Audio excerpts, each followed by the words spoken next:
अस्सलाम वालेकुम। मेरा नाम अब्दुल रहमान ख़ान है और आज के सेशन में हम लोग गूगल सर्च कंसोल को इन डिटेल डिस्कस करेंगे। तो स्टार्ट करते हैं। सबसे पहले तो इस चीज़ को डिस्कस कर लेते हैं कि गूगल सर्च कंसोल है क्या। Google Search Console is a free tool from Google that helps website owners, SEO professionals and developers understand how a website is performing on Google Search। तो सिमिलर टू अगर आपने analytics की थोड़ी सी training ली हो तो आपको इस चीज़ का आइडिया होगा कि एनालिटिक्स पे आपको डिफरेंट तरीके की इंसाइट्स मिलती हैं आपके वेबसाइट या वेब डोमेन के बारे में कि आपके पास ट्रैफिक कहाँ से आ रहा है, किधर से आ रहा है, कितना आ रहा है, और बहुत सारी चीज़ें हैं जिस तरह से बाउंस रेट, CTR, ये सारी चीज़ें हम इन डिटेल जो है वो एनालिटिक्स में उसको ऑब्ज़र्व कर सकते हैं। But as an SEO point of view और एज अ वेबसाइट ऑडिट आपको बहुत सारी चीज़ें एनालिटिक्स पे इंफॉर्मेशन उसकी नहीं मिलती, और उस केस में गूगल सर्च कंसोल एक ऐसा टूल है, फ्री टूल फ्रॉम गूगल, जो हमें इस बारे में बहुत डिटेल जो है वो बताता है। तो अगर आप किसी भी वेबसाइट पे काम कर रहे हैं और आप ये देखना चाहते हैं कि आपकी वेबसाइट अप टू डेट है,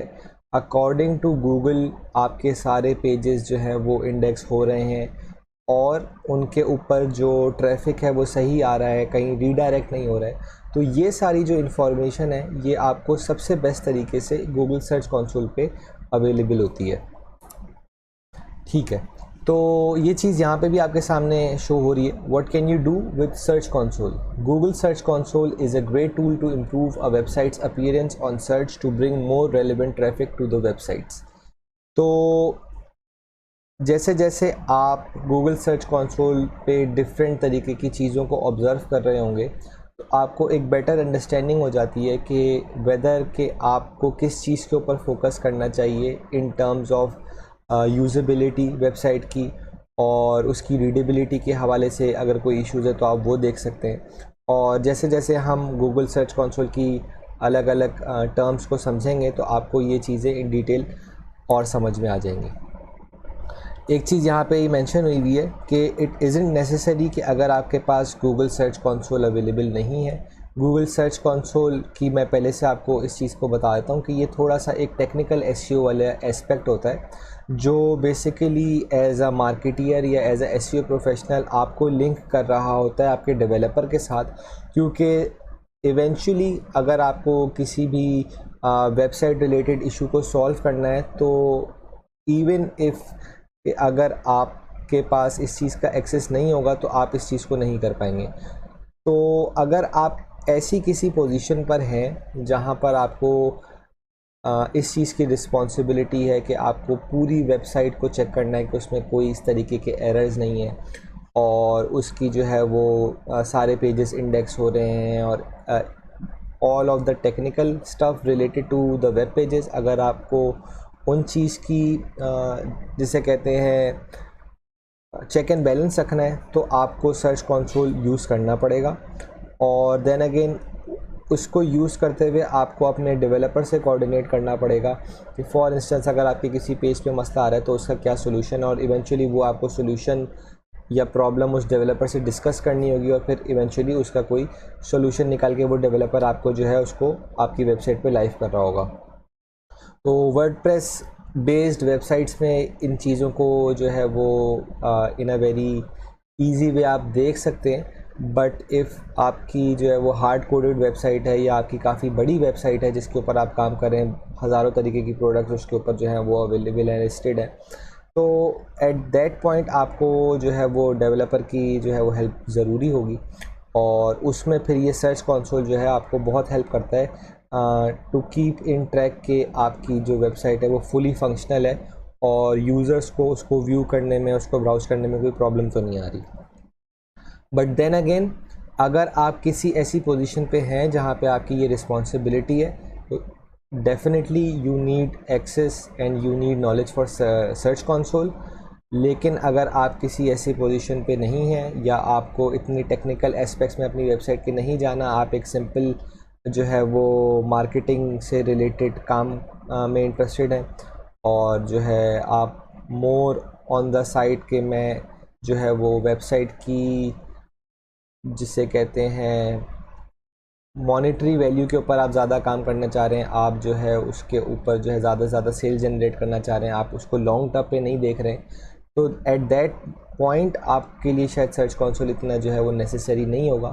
बट एज अ प्रोफेशनल और as someone who has to make sure कि सारी वेबसाइट्स जो हैं वो सारे पेजेस जो हैं वो परफेक्टली फ़ाइन है, search console is a must to know. तो स्टार्ट करते हैं। गूगल सर्च कंसोल का जो मेन पेज है वो इस तरह से आपके सामने आएगा, और अगर आपने गूगल सर्च कंसोल पहले से जो है वो लॉगिन नहीं किया हुआ और ये आपका इंटीग्रेटेड नहीं है, तो आपके पास जो फर्स्ट स्क्रीन आएगी वो इस तरीके से आएगी। अब आपको अपनी वेबसाइट को गूगल सर्च कंसोल से इंटीग्रेट करना होता है, सिमिलरली जिस तरह से आप गूगल एनालिटिक्स को किसी वेबसाइट से इंटीग्रेट करते हैं। गूगल एनालिटिक्स का आपने अगर कोर्स किया हुआ है इसी वीबीसी के प्लेटफॉर्म के थ्रू, तो आपको एनालिटिक्स को इंटीग्रेट करने की नॉलेज होगी। That is somewhat the same for Google search console as well. तो काफ़ी सारे तरीके होते हैं। अगर आप इंटायरली एक डोमेन के ऊपर काम कर रहे हैं तो उसको जो है आपको डोमेन के थ्रू इंटीग्रेट कराना होता है। बट अगर आप स्पेसिफिक यूआरएल्स और सिर्फ एक यूआरएल के ऊपर उसके सब चाइल्ड पेजेस के ऊपर काम कर रहे हैं, तो वो आप यूआरएल के थ्रू भी इसकी इंटीग्रेशन करा सकते हैं। बहुत सारे तरीके होते हैं, मतलब आई थिंक 7 मेजर वेज होते हैं जिसमें आप इनको इंटीग्रेट करा सकते हैं। सबसे इजी जो इसमें होता है वो यही होता है कि आप अपने जो एक्सेस है वो गूगल एनालिटिक्स के थ्रू जो है वो ले लें। गूगल एनालिटिक्स के अंदर ही ये ऑप्शन आपको अवेलेबल होता है कि आप जो है वो सर्च कंसोल वहाँ से एक्टिव कर दें, और अगर आप उसी आईडी से सर्च कंसोल को लॉगिन करेंगे तो आपके पास ये जो है वो ऑटोमेटिकली उसकी वेरिफिकेशन हो जाती है और फिर आप सर्च कंसोल को एक्सेस कर सकते हैं। तो सर्च कंसोल को अब स्टार्ट करते हैं। सर्च कंसोल में मेजरली अगर आप वेबसाइट के ओवरऑल चीज़ों के बारे में बात करें कि आपको एक आपकी वेबसाइट के क्या क्या एस्पेक्ट्स पता चल रहे होते हैं थ्रू सर्च कंसोल, तो वो आपके सामने ही आ रहे हैं। आपको अपनी वेबसाइट पे जो टोटल नंबर ऑफ़ इम्प्रेशंस हैं वो पता चल रहे होते हैं, टोटल नंबर ऑफ़ क्लिक्स पता चल रहे होते हैं, एवरेज CTR पता चल रहा होता है आपको, और लास्ट जो है वो आपको एवरेज पोजीशन पता चल रही होती है on the basis of your keywords. ये होते हैं 4 मैट्रिक्स जो आपको अवेलेबल होते हैं सर्च कंसोल के ऊपर। इसके साथ साथ इन 4 मैट्रिक्स को फर्दर इनको चेक करने के लिए और इनको फर्दर इन्हेंस मोड में देखने के लिए आपके पास डायमेंशंस होती हैं। उन डायमेंशंस की बेसिस पे आप इन मैट्रिक्स को चेक कर रहे होते हैं। वो डायमेंशंस ये हैं: queries, pages, countries, devices, search appearance and dates. Pretty simple, आपके सामने जो भी ये डायमेंशंस आ रही हैं आपको इससे पता चल रहा है कि ये किन बारे में आपको इन्फॉर्मेशन दे रही होंगी। तो क्वेरीज जो है वो मैं समझा देता हूँ। ये कीवर्ड्स के हवाले से जो है वो डायमेंशन है जिसमें आपको ये चीज़ों का पता चल रहा होता है कि आपकी वेबसाइट पे अगर कोई ट्रैफिक आ रहा है इन टर्म्स ऑफ कीवर्ड्स, तो वो कौन से कीवर्ड्स से वो ट्रैफिक आ रहा है, कितना ट्रैफिक आ रहा है, कितने क्लिक्स हो रहे हैं ऑन दोज कीवर्ड्स, या टोटल इम्प्रेशंस क्या हैं। ये इन्फॉर्मेशन आपको थ्रू दिस डायमेंशन मिल रही होती है। पेजेस सिमिलरली आपके जो भी ट्रैफिक है वो किन पेजेस पे ज़्यादा आ रहा है, सबसे टॉप पेजेस कौन से हैं, उसके बाद जो है नीचे कौन कौन से पेजेस आ रहे हैं, ये सारी जो है इन्फॉर्मेशन आपको पेजेस में कंट्री वाइज जो है फर्दर आप इसको मॉनिटर कर सकते हैं कि टॉप आपकी जो कंट्री है वो कौन सी है जिससे आपके पास सबसे ज़्यादा ट्रैफिक आ रहा है। डिवाइसेस एक बहुत इंपॉर्टेंट एस्पेक्ट होता है यहाँ पे जो आपको सर्च कंसोल पे देखना ज़रूरी होता है, क्योंकि डिपेंडिंग ऑन कि आप किस वेबसाइट पे काम कर रहे हैं, स्पेशली क्योंकि हम ई कॉमर्स से ज़्यादा लिंक है हमारा, तो हमें ये मेक श्योर करना होता है कि हमारे पास जो भी ट्रैफिक आ रहा है, ऑब्वियसली क्योंकि हम जब एड्स चला रहे होते हैं और 10 तरह की हम कैंपेन्स के ऊपर काम कर रहे होते हैं, तो हमारा जो ओवरऑल ट्रैफिक है बेस्ड ऑन द डिवाइसेस वो बहुत मिक्स्ड होता है। हमारे पास डेस्कटॉप से भी ट्रैफिक आ रहा होता है, हमारे पास स्मार्टफोन से भी ट्रैफिक आ रहा होता है। तो हमें ये मेक श्योर करना ज़रूरी होता है कि हमारे जो वेबसाइट है वो स्मार्टफोन यूज़र्स को भी सही दिख रही है और आपका जो डेस्कटॉप यूज़र्स हैं उनको भी सही दिख रही है। तो उससे रिलेटेड जो भी इश्यूज़ होते हैं इन टर्म्स ऑफ इंडेक्सिंग या क्रॉलिंग, वो यहाँ पे मेंशन हो रहे होते हैं। आप फर्दर इसको देख सकते हैं कि आपकी जो फॉर एग्ज़ाम्पल ट्रैफिक ऑडियंस है, आपका जो ओवरऑल ट्रैफिक है वो इन टर्म्स ऑफ स्मार्टफोन यूज़र्स, उसके क्या क्लिक्स आ रहे हैं आपके पास, या आपके पास डेस्कटॉप के ऊपर जो है वो ज़्यादा क्लिक्स आ रहे हैं। तो ये सारी इन्फॉर्मेशन आपको यहाँ से मिल जाती है। सर्च अपीयरेंस में इस चीज़ का जो है वो आपको इन्फॉर्मेशन मिलती है कि आपके ओवरऑल सर्च में कहाँ पे आप शो हो रहे हैं इन टर्म्स ऑफ गूगल, और उससे रिलेटेड आपके क्या मैट्रिक्स आपके पास आ रहे हैं, जो हमने पीछे डिस्कस करें, क्लिक्स, इम्प्रेशंस और एवरेज CTR, और लास्ट कौन सा था, एवरेज पोजीशन। जी, तो ये है गूगल सर्च कंसोल की मेन स्क्रीन। जब आप इसको इंटीग्रेट कर लेंगे तो गूगल सर्च कंसोल का जो ओवरव्यू होता है वो इस तरह से आपके सामने आ रहा होता है। इसमें आप देखें दो आपके पास चीज़ें अभी शो हो रही हैं फ्रंट पे, परफॉर्मेंस और कवरेज। इनको हम इन डिटेल आगे अभी पढ़ेंगे, और मज़ीद इसकी जो भी मेजर एस्पेक्ट्स हैं वो हम देख लेंगे कि उनको किस तरीके से यूज़ किया जाता है, उनके ऊपर क्या इन्फॉर्मेशन हमारे लिए अवेलेबल होती है। तो सबसे पहले आती है परफॉर्मेंस। परफॉर्मेंस में ओवरऑल आपकी वेबसाइट की क्या परफॉर्मेंस है इन ऑल एस्पेक्ट्स, वो आपको शो हो रही होती है आपके सामने। जैसे हमने पहले बात की थी मैट्रिक्स की, तो ये 4 मैट्रिक्स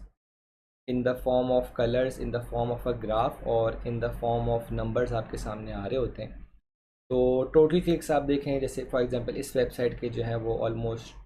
260,000 जो है वो क्लिक्स हैं। टोटल इम्प्रेशंस इनके जो है वो 7 मिलियन से ज़्यादा हैं। CTR इनका 3.6% है, और इनकी average position out of all the keywords इनके ऊपर ये रैंक कर रहे हैं वो 14 है। इसमें टॉप कीवर्ड्स भी हैं, बॉटम कीवर्ड्स भी हैं। तो ये सारे इन्फॉर्मेशन आपको on the basis of matrix यहाँ से मिल रही होती है।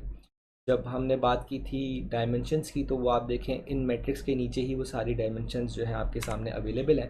Queries, pages, countries, devices, search appearance and dates, ये सारी विद रिस्पेक्ट टू आप इन मैट्रिक्स के सेट कर सकते हैं। आप अभी अपने ऊपर यहाँ पे देख सकते हैं कि सर्च टाइप में आपके पास वेब आ रहा है। वेब सर्च रिज़ल्ट्स में जो भी आपके पास ट्रैफिक है उसके रिज़ल्ट्स ही हैं। इसके आगे डेट है, तो डेट आप अपने हिसाब से सेट कर सकते हैं। A good number is found in the last 3 months, जो है जिसमें आपको एक अच्छा चंक मिल जाता है अगर आपने जो है वो आप काफ़ी टाइम से SEO की या मार्केटिंग जो है किसी एक पर्टिकुलर वेबसाइट की कर रहे हैं। अगर आप किसी एक पर्टिकुलर कैंपेन पे काम कर रहे हैं जो पिछले 15 दिन में स्टार्ट हुई है, या 1 महीने से एक कैंपेन चल रही है,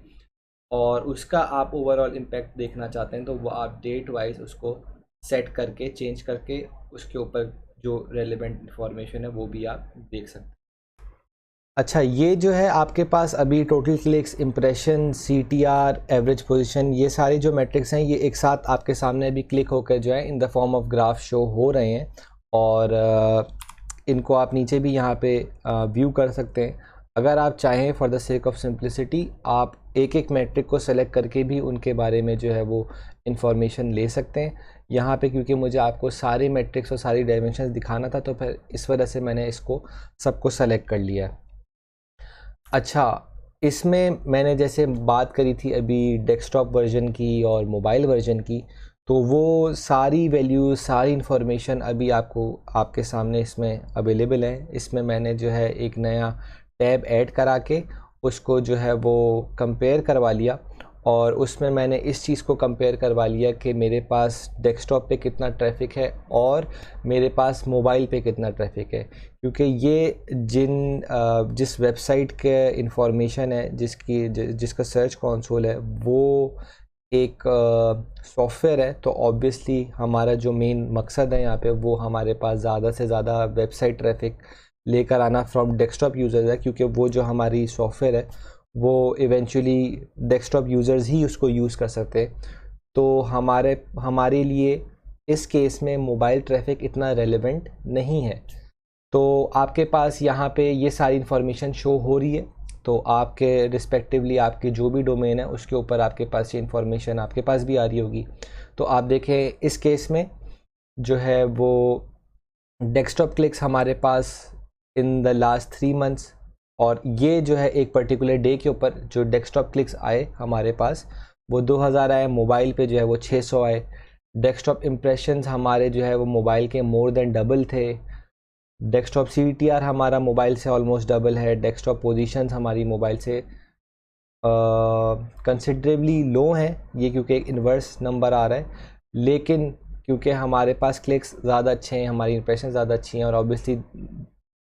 इस केस में हमारे लिए जो है जो मेन फोकस है यही है कि हमारे पास डेस्कटॉप पे ज़्यादा से ज़्यादा जो है वो ट्रैफिक और कन्वर्जन है। तो ये सारी इंफॉर्मेशन उसके हवाले से आ रही है।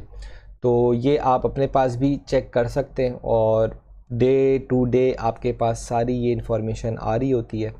और ये आप चेक करके इसके बारे में मज़ीद इंफॉर्मेशन ले सकते हैं। अब अगर हम इसको ई-कॉमर्स के ऊपर जो है वो अप्लाई करते हैं तो हम देख सकते हैं कि इस चीज़ की हमें इंफॉर्मेशन मिल जाएगी कि फॉर इंस्टेंस अगर हमने एक मार्केटिंग कैंपेन चलाई है, और क्योंकि इन ई-कॉमर्स हमारे लिए सारी ट्रैफिक जो है वो इम्पोर्टेंट होती है, हमारे पास वेबसाइट से के ऊपर जो है वो डेस्कटॉप से लोग आ रहे हैं या मोबाइल से लोग आ रहे हैं, हमारे लिए दोनों इम्पॉर्टेंट है क्योंकि वो इवेंचुअली हमारे कस्टमर्स बन सकते हैं। बट हम इस चीज़ को यहाँ पे मॉनिटर कर सकते हैं इन केस ऑफ ई-कॉमर्स कि हमारे पास जो ट्रैफिक आ रहा है वो डेस्कटॉप से कितना आ रहा है, मोबाइल से कितना आ रहा है। अगर फॉर इंस्टेंस हमने कोई कैंपेन चलाई है, तो कैंपेन इन अ सेंस कि हमने कोई ऐड कैंपेन चलाई है या कोई भी चीज़ हमने रिसेंटली नई करी है अपनी वेबसाइट पे, और हम कोई नए प्रोडक्ट्स लॉन्च करें, तो हम ये मज़ीद देख सकते हैं कि हमारे पास जो क्लिक्स आने हैं वो डेस्कटॉप से ज़्यादा आ रहे हैं, मोबाइल से ज़्यादा आ रहे हैं। अगर हमने फॉर इंस्टेंस सिर्फ और सिर्फ ऐसी कैंपेन लॉन्च की जिसका मेन मकसद सिर्फ और सिर्फ मोबाइल यूज़र्स को टारगेट करना था, तो वो इन्फॉर्मेशन भी यहाँ से गैदर कर सकते हैं कि मोबाइल क्लिक्स हमारे पास उस हिसाब से हमें मिल रहे हैं जिस हिसाब से हम उनके ऊपर इन्वेस्ट कर रहे हैं। और फर्दर बहुत सारी जो है हम क्रॉस क्वेश्चनिंग इसी इंफॉर्मेशन से कर सकते हैं, और उससे हमें अच्छे आंसर्स मिल जाते हैं कि हम नेक्स्ट जो है हमारा स्टेप क्या होना चाहिए इन टर्म्स ऑफ मार्केटिंग, और इन टर्म्स ऑफ कि हम जो है अपनी टारगेट किस तरीके से सेट करें based on devices, based on के हमारे पेजेस कौन से अच्छे चल रहे हैं, बेस्ड ऑन के हमारी सबसे ज़्यादा क्लिक्स जो है वो किन कंट्रीज से आ रहे हैं, और ये सारी चीज़ें। डेट्स, ऑब्वियसली डेट्स इस सेंस में मैटर करती हैं क्योंकि आपके इन मैनी केसेस वीकेंड्स पे in terms of e-commerce weekends पे ज़्यादा अच्छे क्लिक्स, ज़्यादा अच्छा ट्रैफिक और ज़्यादा अच्छा कन्वर्जन होता है बनिस्बत इसके कि वही कैंपेन्स आपने वीकेंड्स में चलाई हुई वीकडेज़ में चलाई हुई हों। तो ये सारे इंफॉर्मेशन आपको परफॉर्मेंस रिपोर्ट से अपनी वेबसाइट के बारे में मिल रही होती है। नेक्स्ट हम आते हैं गूगल URL इंस्पेक्शन।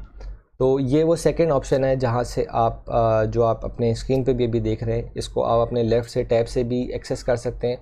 और टॉप के ऊपर आपके पास जो ये सर्च बार आ रहा है इससे भी आप ये गूगल URL इंस्पेक्शन टूल को सेट कर सकते हैं। तो इससे जो है आप स्पेसिफ़िकली कोई भी आपका जो URL है जो कि जिसको आप चेक करना चाह रहे हैं कि ये गूगल की नज़र में ये सही है, इसमें कोई इंडेक्सिंग इशू तो नहीं है, तो वो आप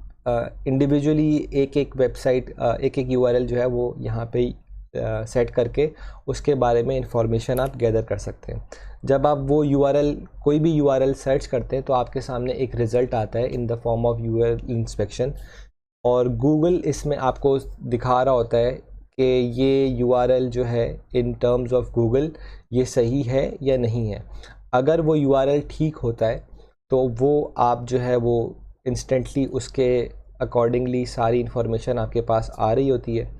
और अगर वो ठीक नहीं होता है जैसे कि ये आपके सामने एक आ रहा है, तो उस केस में वो आपको फर्दर सारे वो एरर्स बता देता है उस URL से रिलेटेड कि वो अगर उस URL पे गूगल ने क्रॉल चलाया है तो उस पर क्या एरर्स आए और वो एरर्स किस तरीके से सॉल्व हो सकते हैं। इसका फ़ायदा इस सेंस में आप देख सकते हैं कि अगर आप फॉर एग्ज़ाम्पल कोई कैंपेन चला रहे और उस कैंपेन से रिलेटेड आपने एक स्पेसिफ़िक लैंडिंग पेज नया बनाया है, अब क्योंकि कैंपेन लॉन्च करने से पहले आपको हर चीज़ को मेक श्योर करना होता है कि वो आपकी सारी चीज़ें सेट हैं, आपके कोड सेट हुए हैं, आपका जो है वो URL सेट हुआ हुआ है या नहीं हुआ हुआ है। तो वो सारी चीज़ें जो है आपको पहले से मेक श्योर करनी होती हैं। कैंपेन में आप अलग अलग तरीके की पोस्ट भी लगा रहे होते हैं और ऑब्वियसली उसके हिसाब से आपको, अगर फॉर एग्जांपल आपने कोई एक नई प्रोडक्ट लॉन्च की है और उसके हिसाब से आपने कोई एक नया लैंडिंग पेज बनाया है, तो वो लैंडिंग पेज आप इंडिविजुअली यहाँ पे लाके चेक कर सकते हैं और उसके अकॉर्डिंगली आपके पास सारी इन्फॉर्मेशन आ जाएगी कि वो जो है वो गूगल की नज़र में वो बिल्कुल ग्रीन सिग्नल उसका आ रहा है या उसमें कोई रेलेवेंट एरर्स हैं। वो एरर्स अलग अलग टाइप्स के होते हैं और बेस्ड ऑन के वो किस तरह से क्रॉल हो रहे हैं उनके ऊपर जो है वो अलग अलग रिपोर्ट्स जनरेट हो रही होती हैं। तो गूगल सर्च कंसोल की अच्छी बात यह है कि उसके अंदर वो सारी इन्फॉर्मेशन आपको मिल रही होती है इन केस के अगर आपका यूआरएल जो है वो सही से इंडेक्स नहीं हो रहा है, तो वो सारी इन्फॉर्मेशन आपको यहाँ पे दे देता है कि इसमें क्या एरर्स थे, क्यों आ सकते हैं ये, और इनको सॉल्व किस तरह से किया जाता है। ये जो रिपोर्टिंग है ये as a marketer in many cases, अगर सिंपल यूआरएल क्रॉलिंग इश्यूज़ है और वो यूआरएल लाइव नहीं है तो वो आपको ख़ुद समझ में आ रहे होंगे, लेकिन इन मैनी केसेस ये जो एरर्स होते हैं वो डेवलपमेंट साइड से सॉल्व हो रहे होते हैं। इन मैनी केसेस डेवलपर आपको इसमें जो है फर्दर हेल्प कर रहा होता है कि उन एरर्स को सॉल्व करने में, आइदर कि वो इंडेक्स सही से इस वजह से नहीं हुए क्योंकि वो ओरिजिनली उनको क्रॉल करवाना इंटेंडेड नहीं था, या उनको क्रॉल करवाना था तो वो फर्दर साइट मैप में उनको इंक्लूड किया गया था या नहीं किया गया था। साइट मैप को हम मज़ीद आगे इंशाल्लाह ताला देख लेंगे। तो बहुत सारे ऐसे इश्यूज़ होते हैं कि जिसमें आपको डेवलपर की भी हेल्प चाहिए होती है इन एरर्स को सॉल्व करने के लिए। तो वो सारे जो सॉल्यूशंस, पॉसिबल सॉल्यूशन होते हैं वो भी आपको यहाँ पे मिल जाते हैं। अच्छा, एज सून एज़ पॉसिबल आपने उन इश्यूज़ को सॉल्व करने की कोशिश की, उसके बाद आपके पास यहाँ पे ऑप्शन आ रहा होता है रिक्वेस्ट इंडेक्सिंग का और टेस्ट लाइव यूआरएल का। इन मैनी केसेस ऐसा भी होता है कि आपके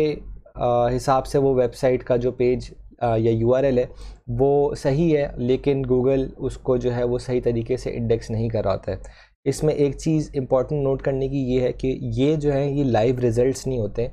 ये रिज़ल्ट होता है based over the most recent crawl. तो ये आपके सामने यहाँ पे इसकी इंफॉर्मेशन भी आ रही होती है कि लास्ट गूगल ने जो इस पे क्रॉल चलाया था इस पर्टिकुलर पेज के ऊपर वो कब चलाया था। तो आपने अगर इससे पहले कोई चेंज की थी और फिर अगर इंडेक्स इशू आ रहा है तो मोस्ट लाइकली वो फिर जो है उसमें कोई पॉसिबली कोई प्रॉब्लम थी। हाउएवर अगर आपने इसके बाद इसके ऊपर कोई अपडेट चलाई है तो वो चीज़ गूगल उससे अवेयर नहीं है और उसके लिए आपको जो है या तो गूगल को दोबारा बताना पड़ेगा और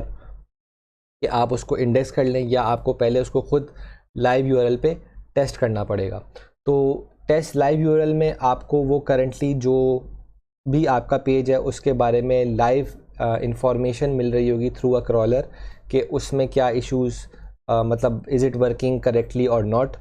और अगर आपको उसको दोबारा इंडेक्स करवाना है और गूगल के क्रॉल को जो है वो दोबारा उस यूआरएल पे चलाना है तो फिर आप रिक्वेस्ट इंडेक्सिंग भी यहाँ से करवा सकते हैं। और जैसे ही आप यहाँ पे रिक्वेस्ट इंडेक्सिंग कराएंगे, अगर वो एरर सॉल्व हो चुका होगा तो वो यहाँ से हट जाएगा और आप एक दफ़ा दोबारा इस ग्रीन स्क्रीन के ऊपर आ जाएंगे।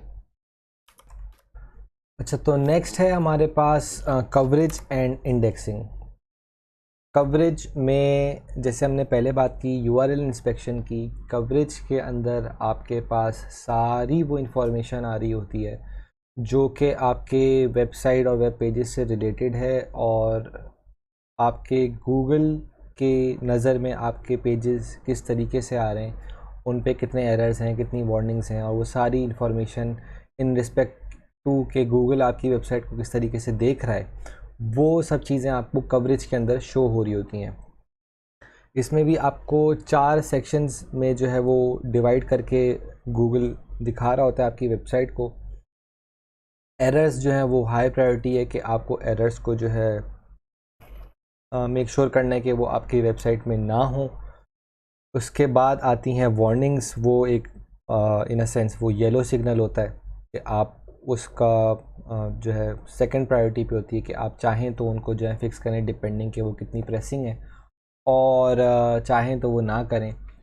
उसके बाद जो है ग्रीन सिग्नल्स उसके ऊपर होते हैं कि आपकी जो जितने भी वेब पेजेस हैं जो गूगल की नज़र में बिल्कुल ओके हैं, वो इंडेक्स हो रहे हैं, वो क्रॉल हो रहे हैं, वो रैंक हो रहे हैं और वो हर तरीके से जो है वो बिल्कुल सही है, तो वो ग्रीन के अंदर फॉल कर रहे होते हैं। और एक्सक्लूडेड को जो है वो फिर हम लास्ट में देख लेंगे। तो जैसे URL इंस्पेक्शन के अंदर आप इंडिविजुअली हर URL को देख रहे थे और फिर डिपेंडिंग के वो किस स्टेटस में आ रहा था आपको उसकी इन्फॉर्मेशन मिल रही थी। तो ग्रीन, अगर ग्रीन है तो वो मतलब कि वो जो URL है वो बिल्कुल ठीक है, बट अगर वो रेड सिग्नल आ रहा था उसका, तो इसका मतलब उसके अंदर कोई प्रॉब्लम है और गूगल उसको due to some reason index नहीं कर पा रहा है और वो क्रॉल नहीं हो पा रहा है।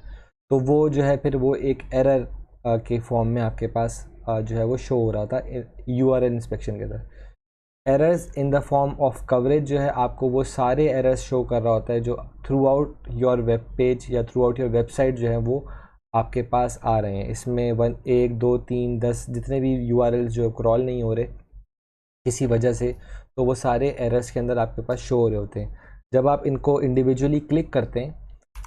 यहाँ से, तो आपको फिर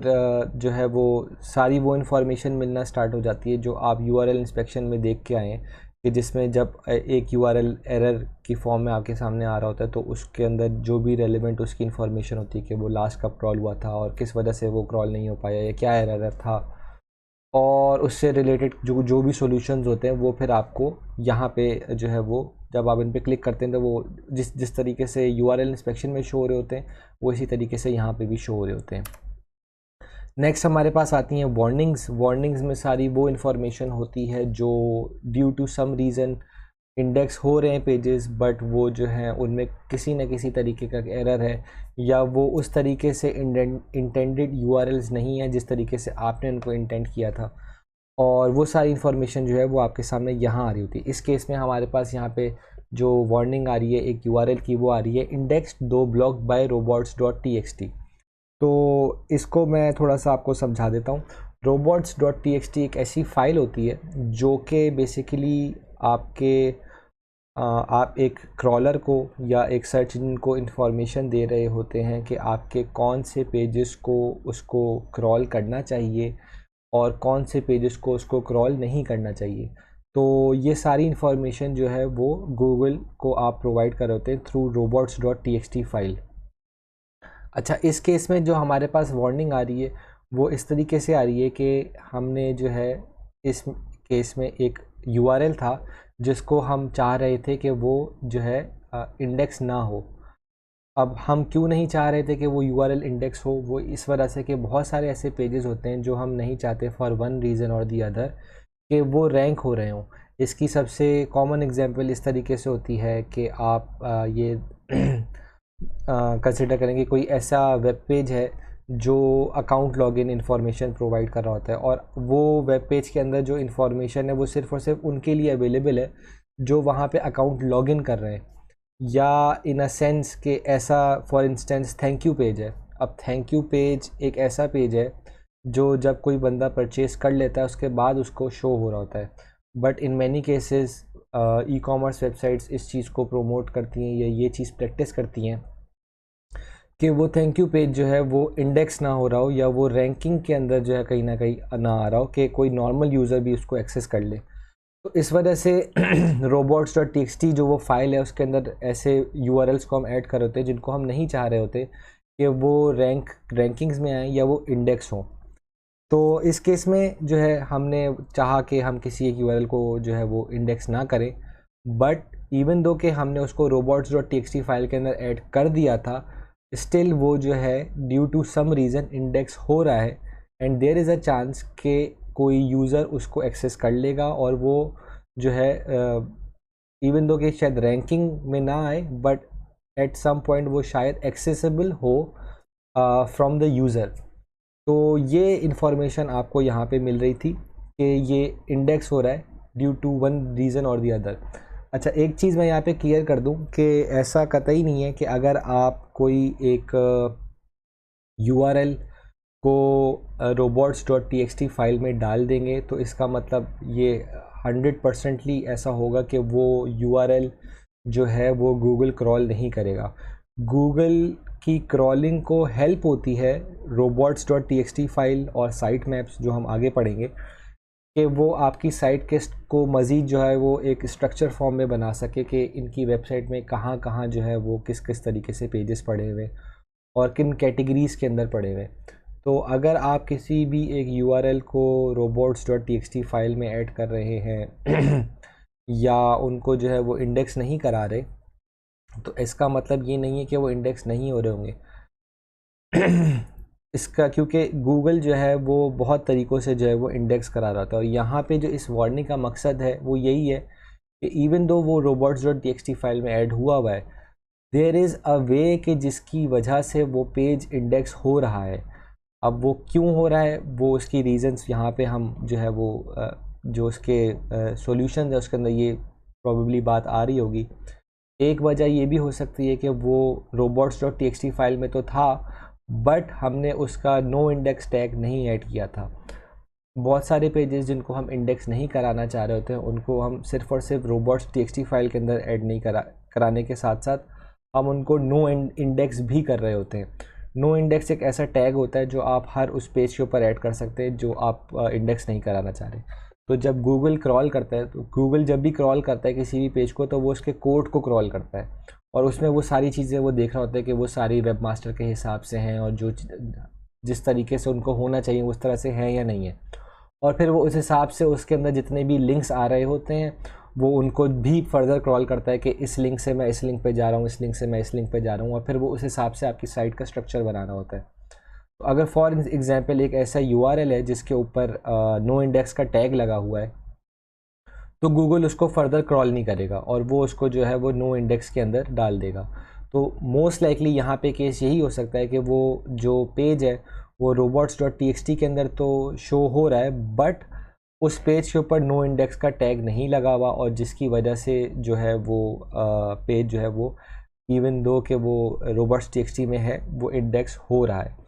अच्छा, ये दो तरीक़ों के अलावा भी गूगल आपकी वेबसाइट को क्रॉल करता है, और वो करता है थ्रू योर लिंक्स, और साइट मैप में हम इनको मज़ीद जो है वो देख लेंगे। तो ये एक छोटा सा इशू था और थोड़ा सा टेक्निकल, मैं कोशिश की है कि आपको समझ में आ जाए कि जो है वो इंडेक्सिंग और किस तरीके से हो रही होती है और इसमें क्या इश्यूज़ आ रहे होते हैं। अगर आप किसी पेज को इंडेक्स नहीं कराना चाह रहे तो फिर उसमें आपको उस केस में आपको क्या करना होता है। वैलिड में हमारे पास सारे वो पेजेस आ रहे हैं जो गूगल की तरफ से, जिनकी तरफ जो है ग्रीन सिग्नल है, और वो पेज इंडेक्स भी हो रहे हैं, क्रॉल भी हो रहे हैं, और अगर आपने उनके ऊपर रैंकिंग्स के लिए एसईओ ऑप्टिमाइजेशन की हुई है तो they are in the green signal के वो मतलब के रैंक भी होंगे। तो यहाँ पे आपको जो है जो देखना होता है वो ट्रेंड्स को भी फॉलो करना होता है। जो आपके सामने यहाँ पे जैसे ये आ रहा है कि ये एक स्ट्रेट लाइन हो, इसमें कोई स्पाइक्स ना आ रहे हो, जिसका मतलब ये होता है कि आपकी वेबसाइट के जितने पेजेस हैं वो इन अ स्टेडी फॉर्म चल रहे हैं और उनमें कोई इश्यूज़ नहीं आ रहे हैं और कोई स्पाइक नहीं है, मतलब कोई वेबसाइट कभी डाउन तो नहीं हुई या कोई पेज कभी डाउन तो नहीं हुआ। तो ये सारी इन्फॉर्मेशन आपको यहाँ पे मिल रही होती है। एक्सक्लूडेड में वो सारा पेजेस आते हैं जो आपने फॉर वन रीज़न और द अदर आप इंडेक्स नहीं कराना चाह रहे थे, आप क्रॉल नहीं कराना चाह रहे थे, तो वो सारी इन्फॉर्मेशन यहाँ पे आती है। हमारे केस में जैसे जो ये एग्जांपल आपके सामने है, तो इसमें इनके एक्सक्लूडेड पेजेस तकरीबन 30,000 के करीब हैं। वो इस वजह से हैं कि ये जो वेबसाइट है ये software as a service provide करती है, और एट द सेम टाइम ये वेबसाइट बहुत सारी लैंग्वेजेस में भी अवेलेबल है, और इनका जो कंटेंट है वो ऑटोमेटिकली अलग अलग लैंग्वेजेस में ट्रांसलेट होकर उनके अलग अलग पेजेस बने हुए। बट ऑब्वियसली इतने सारे पेजेस को क्रॉल करना गूगल के लिए एक टफ़ काम होता है, और गूगल इस चीज़ को प्रमोट करता है कि आपकी website precise to the point हो और जितने कम पेजेस उसके अंदर हों वो अच्छा है। But since then again depending on the website requirement, क्योंकि ये एक सॉफ्टवेयर है और इस सॉफ्टवेयर को दुनिया भर में लोग यूज़ कर रहे हैं, तो ऑब्वियसली वो सिर्फ इंग्लिश में नहीं, वो उनको अलग अलग लैंग्वेजेस में भी जो है वो उस वेबसाइट को गो थ्रू कर रहे होंगे। तो इस वेबसाइट की या इस कंपनी की ये रिक्वायरमेंट थी कि उनके पास सारे वो पेजेस जो हैं अलग अलग लैंग्वेजेस में भी अवेलेबल हों। बट सिंस आपको इस पॉइंट पे गूगल को भी खुश रखना है, तो आप उन सारे पेजेस को जो है उठा के नो इंडेक्स में डाल देते हैं, ताकि गूगल अपना क्रॉल बजट जो है वो उन वेबसाइट्स के ऊपर ना, उन वेब पेजेस के ऊपर ना लगा रहा हो जो आप जो है वो इंडेक्स नहीं कर रहे। ऑब्वियसली हम जो है इस केस में अगर मैं एग्जांपल दूं तो हम नहीं चाहते कि हमारे जो बाकी लैंग्वेजेस के पेजेस हैं वो रैंक हों किसी भी तरीके से या वो इंडेक्स हों, क्योंकि हमारा मेन मकसद ये नहीं है। रैंकिंग्स आप हमेशा इंग्लिश की जो लैंग्वेज है उसके अंदर ही करते हैं। तो ऑब्वियसली हमारे जो इंटेंशन है वो यही है कि जो लैंग्वेज ट्रांसलेटेड पेजेस थे वो for the sake of information users के पास अवेलेबल तो होंगे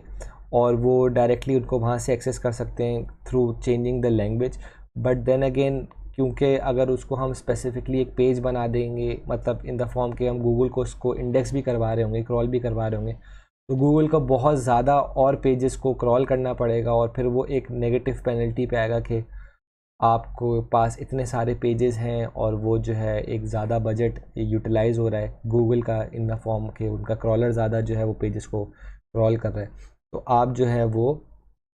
उनको एक्सक्लूड कर होते हैं। सिमिलरली इन मैनी केसेस आपके पास बहुत सारे ऐसे भी पेजेस होते हैं जो आप जो है इस वजह से क्रॉल नहीं करा रहे होते कि वो डुप्लीकेट कंटेंट में ना आ रहे हों, क्योंकि ये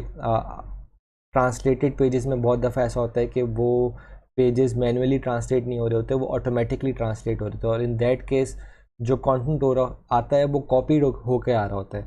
तो गूगल इस चीज़ को पिनलाइज कर सकता है कि आपका जो कंटेंट है वो कॉपीड है, तो उससे भी बचने के लिए जो है आप इंडेक्स जो है वो नहीं करवा रहे होते अलग अलग तरीके के पेजेस को। तो जो भी पेजेस आपने इंडेक्स नहीं करवाए और वो एज़ इंटेंडेड जिस तरह से आपने उनको बोला था कि वो इंडेक्स ना हो या वो क्रॉल ना हो, तो वो नहीं हो रहे, तो वो जितनी भी इंफॉर्मेशन है कि वो जितने भी एक एक्सक्लूडेड पेजेस हैं उनकी सबकी इंफॉर्मेशन यहाँ पे आ रही होती है। ओवरऑल इन सारी इंफॉर्मेशन से आपको इस चीज़ का भी पता चल रहा होता है कि आपके जो इंटेंडेड पेजेस थे किसी भी आप वेबसाइट पर अगर काम कर रहे हैं तो वो उतने ही हैं जितने आपने सोचे थे या जितना आपका प्लान था। फॉर इंस्टेंस अगर हम ई कॉमर्स की बात करते हैं तो लेट्स से कि अगर आपके पास किसी एक इंडस्ट्री के ई कॉमर्स बिजनेस में आप हैं तो आपके पास फॉर एग्जांपल आपके पास 150 पेजेस हैं, तो आप सर्च कंसोल से इस चीज़ का जो है वो वैलिडिटी कर सकते हैं कि वो 150 पेजेस ही गूगल इंडेक्स कर रहा है या उससे कम कर रहा है या उससे ज़्यादा कर रहा है, और वो 150 अगर वो पूरे 150 कर रहा है तो उसमें से कितने जो हैं वो ग्रीन सिग्नल में आ रहे हैं, फिर कितनों पे वार्निंग्स आ रही हैं, कितनों पे नहीं आ रही, और जो आपके फॉर एग्जांपल जो इम्पोर्टेंट लैंडिंग पेज हैं उनमें तो कोई इशू नहीं आ रहा। तो वो ये सारी इन्फॉर्मेशन आपको कवरेज रिपोर्ट के अंदर जो है वो मिल रही होती है। अच्छा, लास्टली हमारे पास साइट मैप्स है। एक चीज़ मैं पहले इसमें क्लियर कर दूँ, इसमें बहुत सारी अलग तरीके की भी चीज़ें हैं लेकिन वो ज़्यादा टेक्निकल हो जाती हैं और वो इंडस्ट्री वाइज वो चीज़ें जो है वो कुछ आपके ऊपर एप्लीकेबल होती हैं, कुछ नहीं होती। But as a SEO professional या जो टेक्निकल एसईओ में जो रिक्वायरमेंट होती है सर्च कंसोल की, हम उन चीज़ों को यहाँ पे डिस्कस कर रहे हैं और उनमें मेजर जो चीज़ें वो ये होती हैं कि आप अपनी परफॉर्मेंस को मॉनिटर कर रहे हो, आप इंडिविजुअली यूआरएल्स को चेक कर रहे हो इन केस ऑफ कि आप कैंपेन्स पे काम कर रहे हैं, और कवरेज की अभी हमने बात की है कि हम कवरेज में किन किन चीज़ों को देख रहे होते हैं और उनसे हमारे पास क्या इन्फॉर्मेशन आ रही होती है। लास्टली हमारे पास जो है वो साइट मैप्स आते हैं। साइट मैप्स क्या हैं? एज द नेम साउंड्स कि ये एक ऐसा मैप है या एक ऐसा प्लेटफॉर्म है जिस पे वो सारी इन्फॉर्मेशन किसी क्रॉलर को मिल रही होती है, जिससे वो ये देख सके कि आपकी वेबसाइट के ऊपर क्या क्या चीज़ें अवेलेबल हैं, क्या क्या चीज़ें अवेलेबल नहीं हैं। तो इस चीज़ का आंसर यहाँ पे वैसे लिखा हुआ भी है कि आपको साइट मैप की ज़रूरत है या नहीं है। अब इसको आप ज़्यादातर अच्छे तरीके से इस तरीके से समझ सकते हैं कि वेबसाइट अलग अलग टाइप्स की होती हैं। कुछ वेबसाइट्स छोटी वेबसाइट्स होती हैं, उन पे ज़्यादा इन्फॉर्मेशन इन अ सेंस कि बहुत सारे पेजेस नहीं होते। ये आपके सामने एक सिंपल वेबसाइट आर्किटेक्चर है। आपका जो भी वेबसाइट बनती है वो एक आर्किटेक्चर के अंदर फॉल हो रही होती है और वो समवट इस तरीके का होता है कि एक होम पेज होता है, उसके अंदर कुछ कैटेगरीज़ डिफ़ाइन हुई होती हैं और उन कैटेगरीज़ को फर्दर जो है सब कैटेगरीज़ में डिफ़ाइन किया हुआ होता है। इस केस में ये एक बहुत सिंपल सी वेबसाइट है और इसके ऊपर एक साइट मैप होना ज़रूरी नहीं है। वो क्यों नहीं है? क्योंकि जब आप गूगल पे अपनी वेबसाइट को इंटर करते हैं, तो जब वो एक वेबसाइट को enter as a crawler Google enter होता है, तो वो आपके सबसे पहले होम पेज को देखता है और होम पेज से रिलेटेड जो बाकी कैटेगरीज़ होती हैं उनको देखता है, फिर उसके बाद सब कैटेगरीज़ को देखता है। अगर आपने एक वेबसाइट के ऊपर सही तरीके से सारे लिंक्स जो हैं वो प्रोवाइड किए हुए हैं, मतलब कि होम पेज पे कैटेगरीज़ के लिंक्स अवेलेबल हैं, कैटेगरीज़ के अंदर फर्दर जो है वो सब कैटेगरीज़ के लिंक्स अवेलेबल हैं, और हर सब कैटेगरी के अंदर या हर पेज के अंदर एक होम पेज का बटन भी अवेलेबल है, तो वो एक बहुत सिंपल आर्किटेक्चर और एक सिंपल फॉर्म में जो है गूगल को सारी इन्फॉर्मेशन मिल रही है उस कंप्लीट वेबसाइट के बारे में। उस केस में साइट मैप जो है वो ज़रूरी नहीं होता, क्योंकि गूगल मैनुअली जो है वो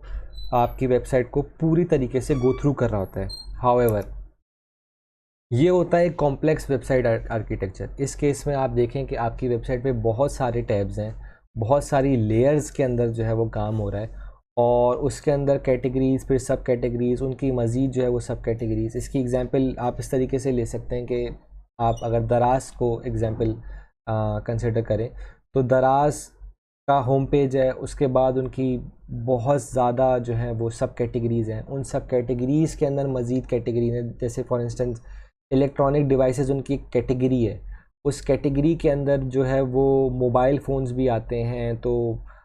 10 तरीके की और इलेक्ट्रॉनिक आइटम्स भी आते हैं। फर्दर वो मोबाइल फ़ोन्स डिवाइड हो रहे होते हैं बेस्ड ऑन के वो कौन सी कंपनी के मोबाइल फ़ोन हैं। तो ये सारी जो चीज़ें हैं, ये एक वेबसाइट को मज़ीद कॉम्प्लेक्स बना रही थी, मतलब इन अ सेंस कि उसके पास बहुत सारे पेजेस, बहुत सारी लेयर्स होती हैं। ये एक पिक्टोरियल फॉर्म में भी आपके सामने आ रही हैं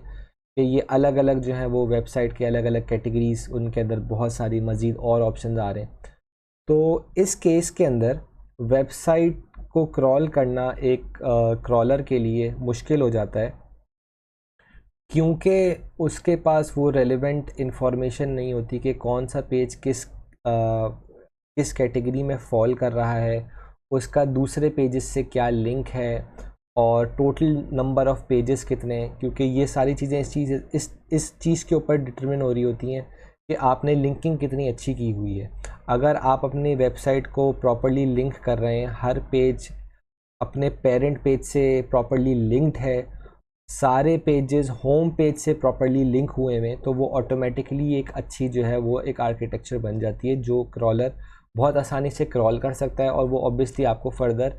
रैंकिंग्स में बहुत हेल्प कर रही होती हैं, कि गूगल को पता होता है कि ये वेबसाइट बहुत सिंपल है,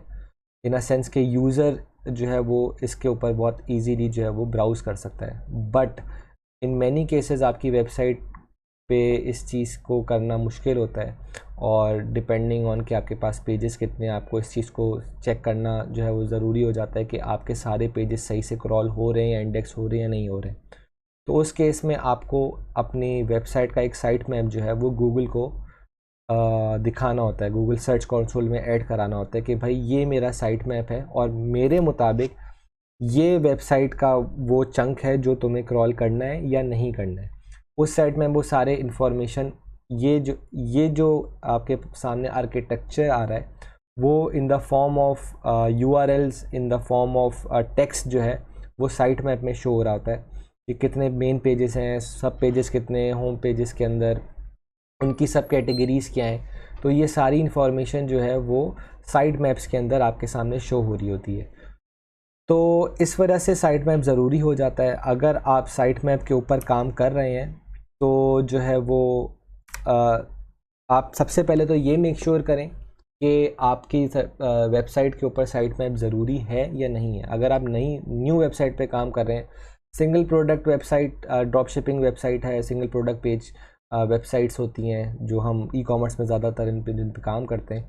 तो in that case site maps की ज़रूरत नहीं है। बट अगर आप किसी ऐसे प्रोजेक्ट पे काम कर रहे हैं जो एक बहुत बड़ा प्रोजेक्ट है, जिस पे बहुत सारे वेब पेजेस हैं और उस पे अलग अलग तरीके की चीज़ें इम्प्लीमेंट हुई हुई हैं, उस पे जो है FAQs भी हैं, तो वो इंटीग्रेट भी हुए हुए हैं, और 10 तरीके की और चीज़ें भी इम्प्लीमेंट हुई हुई हैं। तो वो सारी चीज़ें और जो है वो आपको फिर मेक श्योर करना होता है कि वो साइट मैप का पार्ट है या नहीं है। उसमें चीज़ ये देखनी होती है आपका जो भी प्लेटफॉर्म है जिसके ऊपर आपने वेबसाइट होस्ट की हुई है वो ऑटोमेटिकली आपको साइट मैप जो है वो एक जनरेट करके दे रहा होता है। तो you just have to make sure कि आपके जो रेलेवेंट पेजेस हैं वो इसके अंदर शो हो रहे हैं, या आप वो पेजेस जो हैं वो साइट मैप के अंदर ऐड हुए हैं या नहीं हुए हैं। और ऐसा बिल्कुल ज़रूरी नहीं है कि अगर आपने कोई पेज साइट मैप में ऐड नहीं करा तो इसका मतलब ये नहीं है कि वो इंडेक्स नहीं होगा। गूगल का जो क्रॉलिंग मैकेनिज़्म है उसके अंदर वो बहुत सारे तरीक़ों से जो है वो आपकी वेबसाइट को क्रॉल कर रहा होता है। साइट मैप या robots.txt फाइल जो हमने इससे पहले पढ़ी है, ये दोनों एक तरीके से फ़र्दर हेल्प कर रही होती हैं गूगल को क्रॉल करने में। बट गूगल का जो क्रॉलर है वो सोली इन चीज़ों या इन फाइल्स के ऊपर रिलाई नहीं कर रहा होता क्रॉल करने के लिए, वो बाकी एस्पेक्ट्स भी ढूंढ रहा होता है, जिसकी वजह से मैंने आपको जैसे बताया कि आपके वेबसाइट पे जो लिंकिंग हो रही होती है वो एक फ़र्दर एलिमेंट होता है जिससे गूगल मेक श्योर कर रहा होता है कि वो आपके सारे वेब पेजेस को क्रॉल कर रहे हैं। और इन मैनी केसेस आप अगर मिस कर रहे हैं किसी ऐसी पेज को जिसके ऊपर लिंक नहीं लगा हुआ, तो वो फिर आपको देन अगेन या तो आप उसके ऊपर प्रॉपर लिंकिंग करें या आप उसको इन फाइल्स के थ्रू गूगल को जो है वो बता रहे हो कि ये पेज को भी क्रॉल हमें करवाना है। तो डिपेंडिंग ऑन योर रिक्वायरमेंट आप इन चीज़ों को देख रहे होते हैं। तो ये इमेज जो आपके सामने आ रही है ये इस तरीके से आपको साइट मैप शो हो रहे होते हैं। और हमारे केस में यहाँ पे अलग अलग साइट मैप्स इस वजह से हैं क्योंकि हम इस वेबसाइट के ऊपर जो काम कर रहे हैं वो अलग अलग लैंग्वेजेस के अंदर जो है वो अवेलेबल है। तो वो हर लैंग्वेज के हिसाब से जो है एक अलग साइट मैप जो है वो सेट हुआ हुआ है। और क्योंकि इस वेबसाइट के ऊपर बहुत सारे साइट मैप्स हैं तो हमने जो है उसके लिए एक इंडेक्स भी बनाया हुआ है, और उस इंडेक्स साइट मैप के अंदर वो सारे साइट मैप्स का फर्दर जो है वो इन्फॉर्मेशन प्रोवाइडेड है। तो ये थोड़ा सा डिटेल इस वजह से कि मैंने सोचा कि आप लोगों को ज़्यादा इन डिटेल साइट मैप्स के बारे में भी पता चल जाए या बाकी चीज़ों के बारे में भी पता चल जाए। एज ए ई कॉमर्स हम इतना डिटेल में साइट मैप्स को नहीं देख रहे होते, लेकिन देन अगेन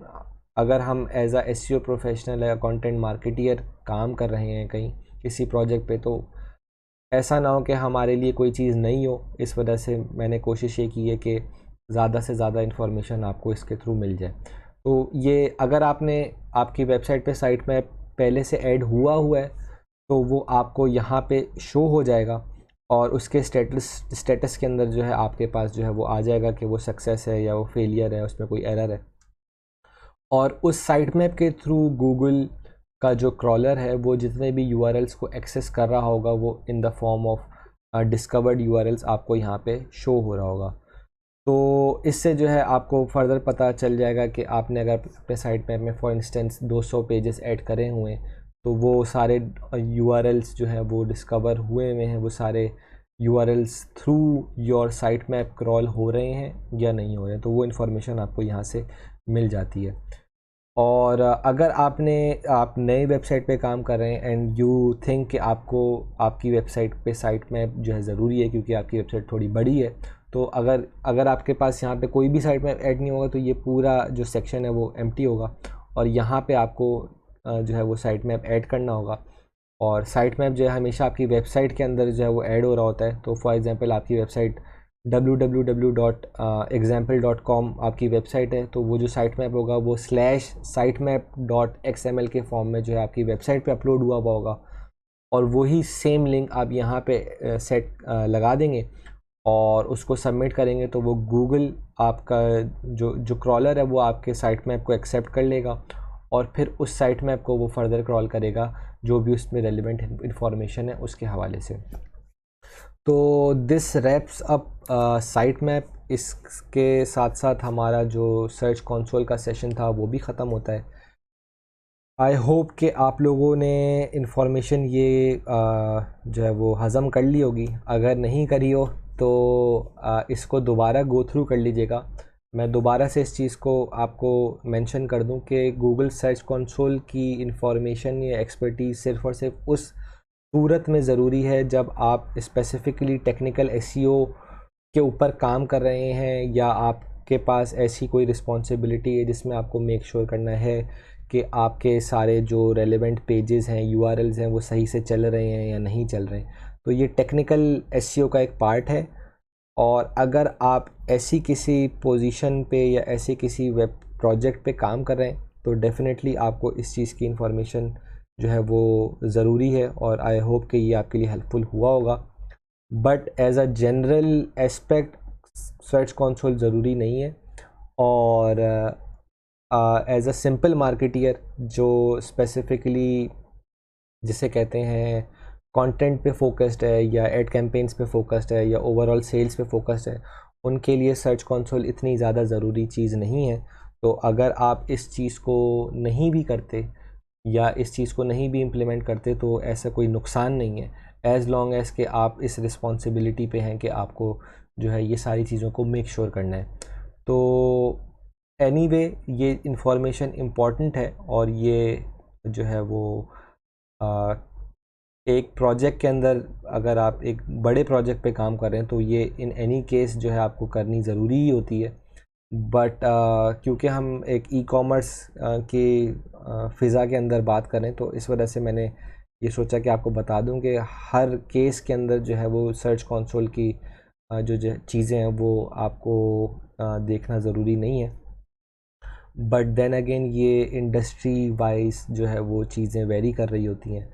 तो क्योंकि हमने शुरू में ही इस चीज़ को डिस्कस करा था कि हम दो पर्सोनास को लेके चल रहे होंगे। एक पर्सोना वो है जो जिसकी अपनी वेबसाइट या जो अपना बिज़नेस सेटअप कर रहा है, तो इन दैट केस ये चीज़ एब्सोल्युटली ज़रूरी है। और देन अगेन आपके ऊपर जो है वो ये चीज़ आपको देखनी है कि आप किस इंडस्ट्री से पार्ट जो है वो ले रहे हैं। और सेकेंडली अगर आप एज अ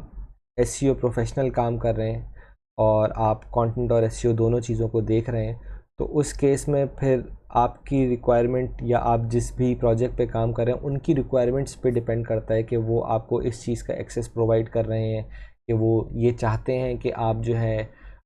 उनको साइट ऑडिट या वेबसाइट की सारी जो टेक्निकलिटीज़ हैं